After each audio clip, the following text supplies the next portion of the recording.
Monsieur le Président, Mesdames et Messieurs les chefs d'État, de gouvernement et de délégation, Mesdames et Messieurs, c'est avec un immense honneur que je me tiens devant vous aujourd'hui à cette tribune emblématique des Nations Unies au nom de son Excellence le Président Patrice Talon, Président de la République du Bénin. Permettez-moi, à l'entame de ce propos, de réaffirmer l'attachement indéfectible du peuple béninois à la démocratie, à la stabilité politique et au principe de conquête pacifique du pouvoir. Depuis l'historique conférence nationale des forces vives de février 1990, le Bénin a choisi le chemin de la démocratie. Et sous le leadership successif de nos anciens présidents et du président Patrice Talon, nous avons su préserver et renforcer nos institutions. Nos forces de défense et de sécurité, avec courage et sens républicain, continuent chaque jour de protéger notre territoire et nos institutions. Toute velléité de déstabilisation, intérieure ou extérieure, sera vaincue. Notre marche vers le développement est désormais irréversible. Monsieur le Président, Mesdames et Messieurs, aujourd'hui, le monde est confronté à des tensions croissantes et l'incertitude devient une constante de notre époque. Nous observons chaque jour un accroissement de la polarisation avec des crises qui, partout, sapent la cohésion mondiale et hypothèquent l'avenir de l'humanité. Que ce soit au Sahel, au Soudan, en Ukraine, en mer de Chine ou au Moyen-Orient, les conflits qui surgissent mettent en péril la paix et la stabilité mondiale. Cette tension n'apporte que souffrance et désolation, provoquant des vagues de pauvreté qui touchent les économies les plus fragiles et aggravent la vulnérabilité des populations. Bien que l'Afrique soit souvent éloignée de l'origine de ces crises, elle n'en demeure pas moins profondément affectée. La région sahélienne, en particulier, est aujourd'hui le théâtre de tensions grandissantes, exacerbées par les décisions prises sans le consentement des pays africains. Cette instabilité compromet gravement notre développement durable. Plus inquiétant encore, certaines forces extérieures cherchent à importer leur rivalité géopolitique dans notre région. Le Bénin dénonce fermement toute tentative de faire du Sahel un nouvel épicentre de lutte géopolitique. Ces ingérences nourrissent le terreau du terrorisme, une abomination que nous condamnons sans réserve. Que ce soit en Afrique ou ailleurs, le terrorisme est inacceptable. Aucune cause ne peut justifier la terreur, la souffrance et la destruction qu'il provoque. Aujourd'hui, nous réaffirmons notre engagement envers l'unité africaine. Plus particulièrement, dans notre région de l'Afrique de l'Ouest, nous avons la responsabilité historique de préserver la fraternité séculaire qui unit nos peuples.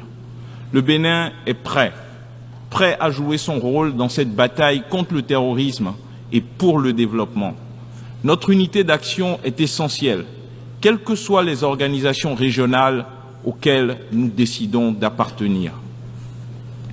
C'est également l'occasion pour nous de réaffirmer notre attachement à la non-violence. Et c'est au nom de cet attachement à la non-violence que nous avons condamné la guerre en Ukraine. C'est au nom de cet attachement à la non-violence que nous avons condamné les attaques terroristes du 7 octobre 2023, ainsi que l'escalade de violence qui s'en est suivie au Moyen-Orient. Et nous condamnons de la même manière toutes les violences qui endeuillent chaque jour nos frères, nos pays frères du Sahel. Nous appelons la communauté internationale à intensifier ses efforts pour ramener la stabilité à travers le dialogue, que ce soit au Moyen-Orient, où la solution à deux États demeure la seule voie viable, ou en Ukraine, dans la région des Grands Lacs, au Soudan, en Libye ou encore dans la République sœur d'Haïti. Monsieur le Président, Mesdames et Messieurs, en dépit de ces foyers de tension, nous ne devons jamais perdre de vue un autre défi majeur qui menace l'avenir de notre monde, la pauvreté sous toutes ses formes. À 5 ans de l'échéance de 2030, il est douloureusement clair de constater que nous n'atteindrons pas les objectifs du développement durable. Mais nous ne devons pas abandonner la lutte.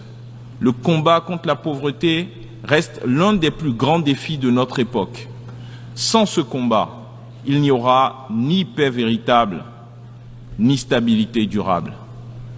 L'Afrique, Mesdames et Messieurs, est l'avenir du monde. Dans quelques décennies, notre continent sera le foyer d'un quart de l'humanité. Nos jeunes, porteurs d'une créativité immense, et nos ressources naturelles constituent un atout indispensable pour l'avenir de la planète. Mais pour que ce potentiel devienne réalité, nous devons éradiquer la pauvreté sur notre continent. Il est urgent d'agir, car chaque année de retard compromet cet avenir. Dans 25 ans, lorsque nos États auront pour la plupart un siècle d'existence, serons-nous encore à débattre de l'accès à l'eau potable, à l'électricité, à la santé ou à l'éducation? Ou aurons-nous enfin franchi le cap qui permettra à chaque Africain de vivre dans la dignité? Voilà les questions essentielles auxquelles nous devons répondre. Le temps de l'action est venu. Depuis 2016, le Bénin a emprunté la voie du progrès sous le leadership du président Patrice Talon. Nous avons pris notre destin en main et initié des réformes majeures, que ce soit dans l'éducation, la santé ou les infrastructures sociales. Aujourd'hui, nous sommes engagés sur une trajectoire de transformation et de développement. Il est important que le monde reconnaisse les efforts des nations comme la mienne, comme celle du Bénin, qui œuvrent pour leur avenir et prennent leur destin en main. Monsieur le Président, Mesdames et Messieurs, pour que l'Afrique prenne son envol, elle doit aussi se réconcilier avec son histoire et son identité profonde. Comme il est impossible de comprendre l'Europe sans prendre en compte l'influence de l'Église chrétienne, ou qu'il est impossible de comprendre le Moyen-Orient sans comprendre et chercher à comprendre l'islam, il est tout ainsi impossible de saisir l'essence de l'Afrique sans embrasser pleinement ses croyances, ses traditions, sa civilisation. C'est dans cet esprit que le Bénin, terre-mère de la culture vaudou, a pris l'initiative de corriger les perceptions négatives sur cette culture, notre culture. Nous voulons révéler au monde la richesse de notre civilisation. En connaissant et en respectant notre histoire, nos croyances et notre culture, le monde pourra comprendre qui nous sommes et pourquoi l'Afrique est essentielle à l'équilibre et au développement global. Mais le respect de l'Afrique ne s'arrête pas à la reconnaissance de son passé. Il passe également par un panafricanisme moderne, tourné vers l'action. Un panafricanisme engagé dans la réduction de la pauvreté, dans la construction d'un continent prospère. Un panafricanisme qui va au-delà des mots et qui passe à l'action. Ce panafricanisme doit se traduire par des actions concrètes. Comment pouvons-nous prôner l'unité africaine quand il est aujourd'hui plus facile pour un Européen de voyager à travers le continent africain que pour un Africain lui-même? Le Bénin a fait un choix audacieux, courageux, panafricain, en supprimant dès 2017 les visas pour tous les ressortissants africains. Ce geste n'est pas simplement symbolique, il reflète notre engagement à bâtir une Afrique où chaque Africain puisse se sentir chez lui, partout sur le continent. Monsieur le Président, Mesdames et Messieurs, plus que jamais, le respect de l'Afrique passe aussi par la reconnaissance de ses enfants dispersés à travers le monde. Nos frères et sœurs de la diaspora, déracinés de force lors des heures sombres de la traite transatlantique, doivent retrouver leur place au sein de la communauté africaine. Il est temps de guérir ces blessures, de recréer ce lien sacré avec ceux qui, bien que physiquement éloignés, portent l'Afrique dans leur cœur. Les Afro-descendants ne sont pas de simples membres éloignés de notre famille. Ils sont nos enfants, ils sont nos frères, elles sont nos sœurs. Ils incarnent une part essentielle de notre identité collective. En reconnaissant leur droit au retour, nous leur disons « Vous n'avez jamais cessé d'appartenir à cette terre. L'Afrique est votre foyer et nous vous attendons les bras grands ouverts. » 2024 marque la fin de la première décennie internationale des personnes d'origine africaine. À cette occasion, le Bénin a pris une mesure historique en adoptant à l'unanimité à l'Assemblée nationale une loi qui accorde la nationalité béninoise à tous les afrodescendants qui le souhaitent.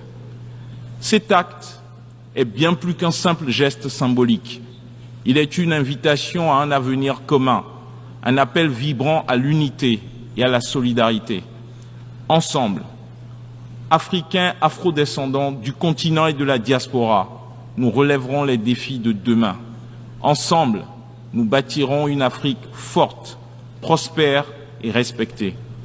Monsieur le Président, Mesdames et Messieurs, le Bénin est prêt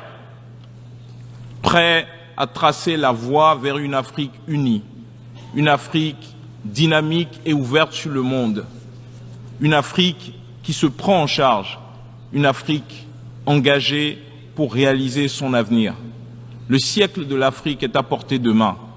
Il dépend de notre capacité à saisir cette opportunité, à bâtir une Afrique où chaque citoyen, qu'il soit né sur le continent ou qu'il fasse partie de la diaspora, joue un rôle clé dans notre renaissance commune. Nous sommes prêts. Je vous remercie.